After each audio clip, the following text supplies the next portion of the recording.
100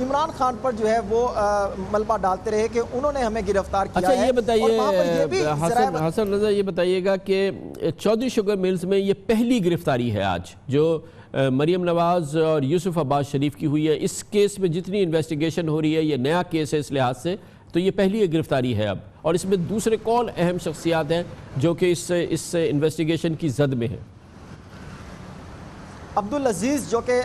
عباس یوسف کے جو ہے یوسف عباس کے بھائی ہیں، ان کے وارنٹ گرفتاری جاری ہو چکے ہیں، ان کی گرفتاری مطلوب ہے۔ حسن اور حسین ان دونوں کی گرفتاری مطلوب ہے۔ اس کے بعد نواز شریف صاحب سے بھی تحقیقات کی جائیں گی، شہباز شریف سے بھی تحقیقات ہوں گی، اور ان کے ساتھ جویریہ کی سے بھی تحقیقات ہوگی۔ تقریباً جو ہے 21 افراد بنتے ہیں جن سے تحقیقات ہوگی، اور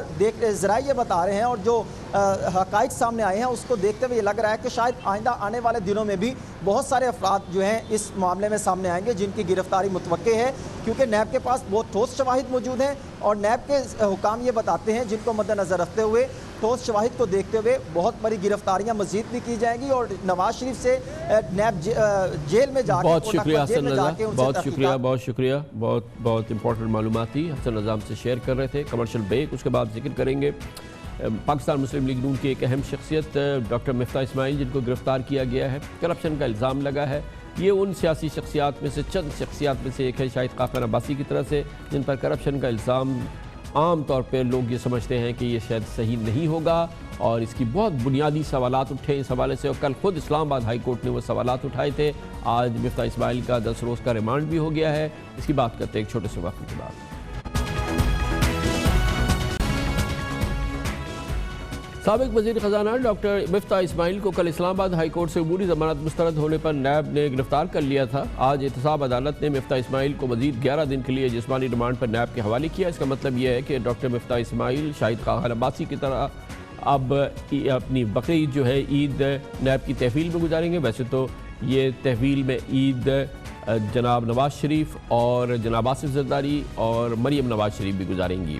مفتاح اسماعیل کی گرفتاری نے کل کئی اہم سوالات اٹھا دیے تھے۔ مفتاح اسماعیل پر الزام ہے کہ ان کی سربراہی میں سوئس سدرن گیس کمپنی اور انٹرسٹیٹ گیس سسٹم کی انتظامیہ نے غیر شفاف طریقے سے جو قطر کی 15 سالہ LNG ڈیل کی ہے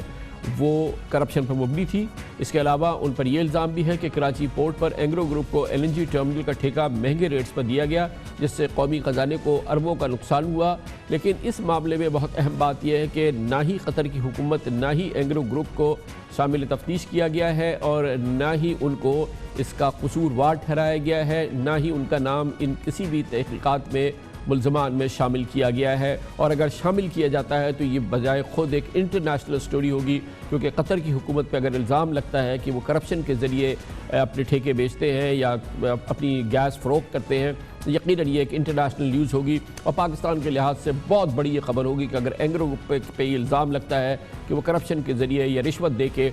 ٹھیکے حاصل کرتے ہیں۔ ریکارڈ مدت میں 10 مہینے کے اندر یہ LNG ٹرمینل بنایا گیا تھا، جس کو نہ صرف ملک کے اندر بلکہ ملک کے باہر سراہا گیا تھا، اور ایک شاہکار پروجیکٹ اس کو سمجھا گیا تھا۔ نیب کہتی ہے کہ اس میں کرپشن ہوئی تھی۔ کل اسلام آباد ہائی کورٹ کے چیف جسٹس اطہر من اللہ اور جسٹس محسن اختر کیانی نے بھی اس مفتاح اسماعیل کی گرفتاری کے حوالے سے نیب کے تفتیشی افسران اور پروسیکیوٹر سے بہت امپورٹنٹ سوالات کیے تھے، اور ان سوالات نے ہی ان سوالات کو بھی جنم دیا ہے جو اس وقت عام طور پر ماہرین کی جانب سے پوچھے جا رہے ہیں۔ جسٹس محسن کیانی نے استفسار کیا کہ LNG ٹھیکے کی قیمت کا تعین صرف مفتاح اسماعیل نے اکیلے کیا تھا۔ اس پر نیب کے پروسیکیوٹر نے جواب دیا اس کمیٹی میں 8 ارکان تھے۔ اس پر جسٹس محسن کیانی نے پوچھا کہ کیا مفتاح اسماعیل اس کمیٹی کے چیئرمین تھے، جس پر مفتاح اسماعیل کے وکیل نے بتایا کہ مفتاح اسماعیل چیئرمین نہیں بلکہ نان ایگزیکٹو ڈائریکٹر تھے۔ جسٹس محسن اختر کیانی نے نیب کے تفتیشی افسران سے پوچھا اگر مفتاح اسماعیل نے اکیلے LNG کا ٹھیکہ فیصلہ نہیں کیا تو باقی اراکین کے خلاف کیا کارروائی کی گئی۔ اس پر نیب کے پروسیکیوٹر نے جواب دیا کہ ابھی تفتیش جاری ہے۔ مفتاح اسماعیل کے وکیل نے دلائل دیے کہ نیب مفتاح اسماعیل کو سیاسی وجوہات کی بنا پر گرفتار کرنا چاہتی ہے۔ مفتاح اسماعیل کو 18 جولائی کو پیش ہونے کا نوٹس جاری کیا گیا تھا، لیکن 16 جولائی کو ہی ان کی گرفتاری کے لیے نیب نے چھاپے مارنے شروع کر دیے تھے۔ جسٹس محسن کیانی نے مزید پوچھا کہ نیب مفتاح اسماعیل کے کلیدی کردار کا کوئی ثبوت پیش کرے۔